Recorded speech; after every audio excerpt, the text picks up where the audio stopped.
The Worthy Matron's Throne.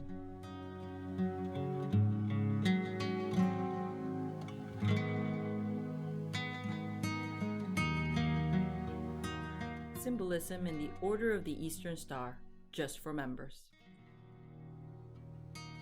Everything in a chapter room of the Order of the Eastern Star has a special meaning. Today we will talk about the special positions that officers occupy in the East, specifically on the throne of the Worthy Matron.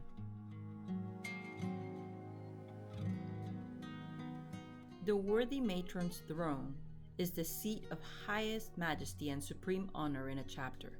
It is that place from where all acts within the chapter room are directed and controlled.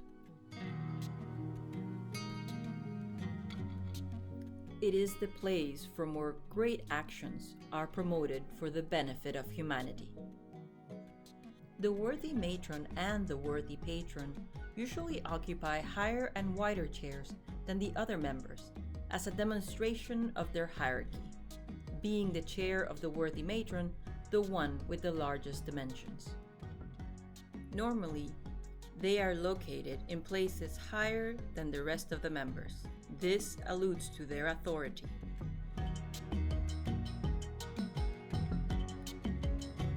Since ancient times, people with power or authority exercise their functions from a throne.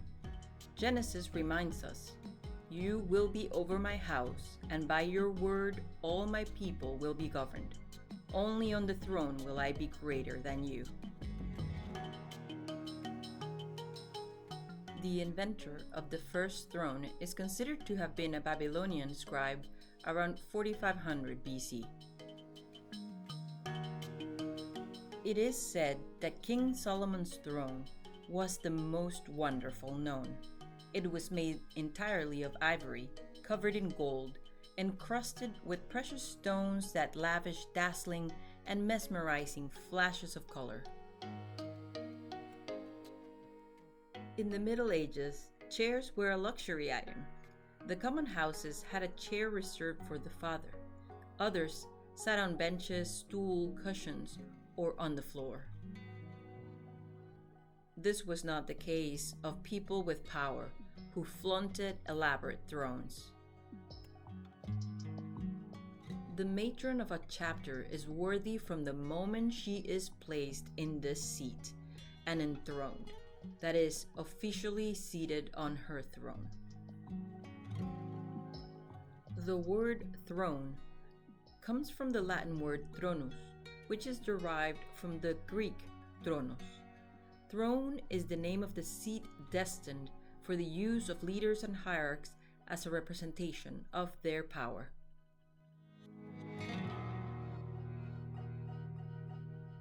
It is very common that these ceremonial chairs were made of noble materials, such as fine woods and rich tapestries, as a way of showing off their supremacy.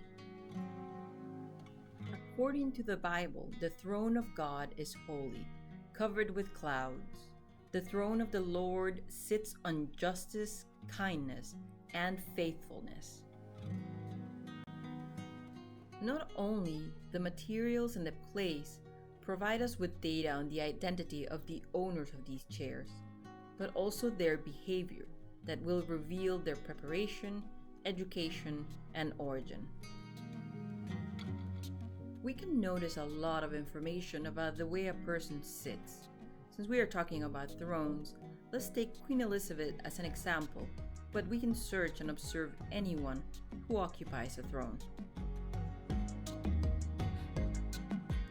In the case of Elizabeth, they will always remember her sitting well, with her back straight and her legs together, with her knees bent at 90 degrees, because it is the most formal way of sitting for a lady, as well as being the most recommended by doctors.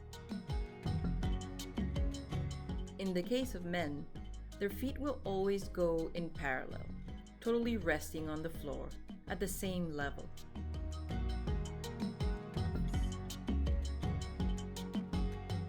In less formal situations, some variations to these rules may apply, but on a throne, the strictest etiquette must be adopted. The more class and education one has, the more respect for protocol and forms must be observed.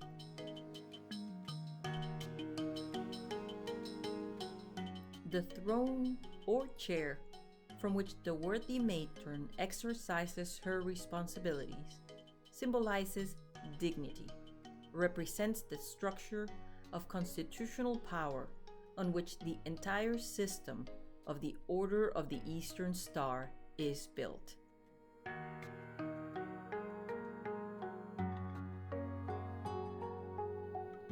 It is the place from where legitimate power is exercised with spiritual authority and by the ritual, because the power that the worthy matron acquires to exercise her functions is covered with sacredness.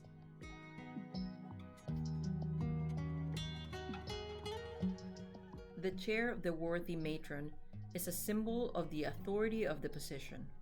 Therefore, it establishes dignity and hierarchy. But perhaps most importantly, the throne of the presiding officer is symbolic of the penetrating force of wisdom.